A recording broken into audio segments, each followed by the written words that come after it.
কেউ কেউ ভাবে ভূত বলে কিছু নেই, কিন্তু রাতের অন্ধকারে ঘটে যাওয়া কিছু ঘটনা আমাদের সেই বিশ্বাস নাড়িয়ে দেয়।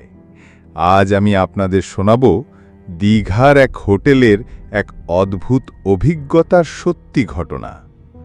একদম সাম্প্রতিক 2025 সালের এপ্রিল মাসের ঘটনা। এক ভদ্রলোক বন্ধুদের সঙ্গে বেড়াতে গিয়েছিলেন দীঘা।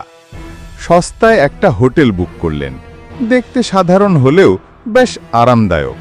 সারা দিন ঘোরাঘুরি করে রাত 9টার দিকে তারা ঘরে ফিরে এলেন।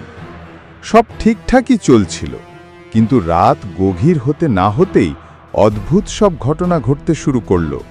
প্রথমে হালকা দরজায় ঠক ঠক শব্দ।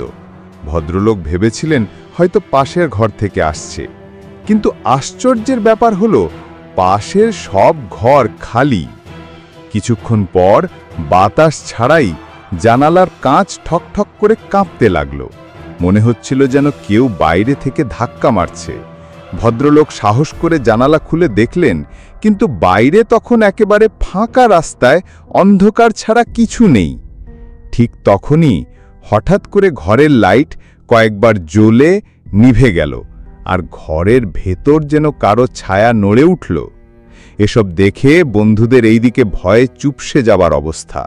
ভদ্রলোক গলায় জল ঢেলে শান্ত হওয়ার চেষ্টা করলেন, কিন্তু বুকের ভেতরটা তখনও কাঁপছিল।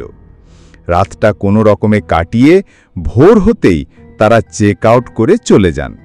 পরে লোকাল লোকজনকে জিজ্ঞেস করে জানতে পারেন সেই হোটেলের ওই ঘরটাতেই কয়েক বছর আগে এক দম্পতির ফাঁস দেওয়া ঝুলন্ত দেহ উদ্ধার হয়। অনেকে আজও বলেন সেই অশরীরী আত্মারা নাকি মাঝে মাঝে ফিরে আসে সেখানে। আপনি কি বিশ্বাস করেন এসব কেবল কাকতালীয় ঘটনা, নাকি সত্যিই কিছু আত্মা আজও ঘুরে বেড়ায় আমাদের চারপাশে? সিদ্ধান্তটা আপনার। বন্ধুরা, আপনাদের যদি ভিডিওটা ভালো লেগে থাকে তাহলে একটা লাইক শেয়ার করে দেবেন, আর ভবিষ্যতে আরও এমন ধরনের ভৌতিক সত্যি ঘটনা শোনার জন্য আমাদের এই চ্যানেলটি সাবস্ক্রাইব করে দেবেন।